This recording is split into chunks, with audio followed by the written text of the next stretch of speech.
Madame Princilla. Merci pour la parole. La fois passée, on a essayé de clôturer avec notre statut, notre règlement, où chacun de nous a donné son idée. On a clôturé par la signature de chacun. Bon, on s'est dit que on clôture, mais c'est ouvert. Il y a une partie qui est ouverte. On peut toutefois ajouter d'autres éléments qui sont vraiment importants pour essayer d'enrichir encore notre statut. C'était vraiment ça l'objectif de la réunion de la fois passée. C'était vraiment mettre tout en commun, mettre tout le point en commun afin de clôturer avec les statuts et voir comment entamer d'autres étapes. Voilà. Je ne sais pas si quelqu'un a eu... Je ne sais pas s'il y a des ajouts. Maman Titi, j'allais dire Peter, mais Maman Titi, Malobombo Karo.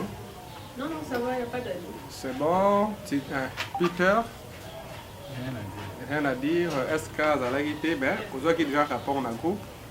Merci beaucoup, Bandeko. Je pense que pour les lots, dès l'annonce qu'il y a niveau un groupe sur WhatsApp que nous allons parler quand même. Il y a quelques projets pour énumérer Awa pour Kino décembre.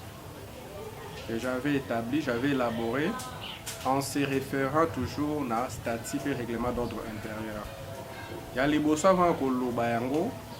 J'aimerais d'abord que tous respectent statut Nabiso et Kumami Nakati parce que quand il y a déjà en application, déjà jour il y a date à signature par les membres présents. Date à signature et quand il y a déjà en vigueur. Qui veut dire que nos caisses est en vigueur, la discipline, c'est-à-dire le règlement, est en vigueur, la ponctualité est en vigueur, le respect des présences dans nos réunions est déjà en vigueur. Donc, à dater de ces premières réunions, je pense que Maman Princilla va recevoir présence, la présence dans Souka, il y a déjà. Donc, on a le lingue statut et règlement de biso. Statut est supérieur, règlement de statut est supérieur à biso ba membre. Parce que yende yangonde mutezo kumba biso. Ce n'est pas Vicky, ce n'est pas Princilla, ce n'est pas Peter, ce n'est pas Bled, ce n'est pas Ivy, ce n'est pas Gabel, ce n'est pas ceux qui Lydie Tonani to Odi Wombolo to Vito Tonani. Non, à dater de ces jours.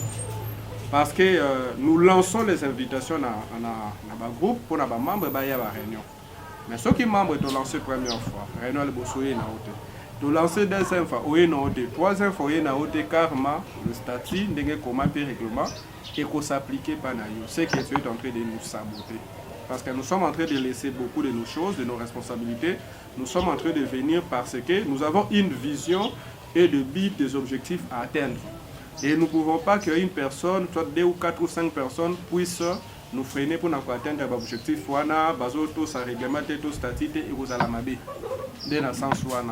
Je pense que même l'autre fois, dans le début à conception et à statut, j'étais en train de me dire que s'il suffira d'être dire pour que LSG qui est de Liboso, on le sait, on doit être dire. Parce que malamu pour Neya, dans le groupe, et bon, quand même, l'eau n'a pas pilé à ma casse, dans la fondation. Ce qui est fondation, est à ma B. C'est pourquoi la première de nos fondations,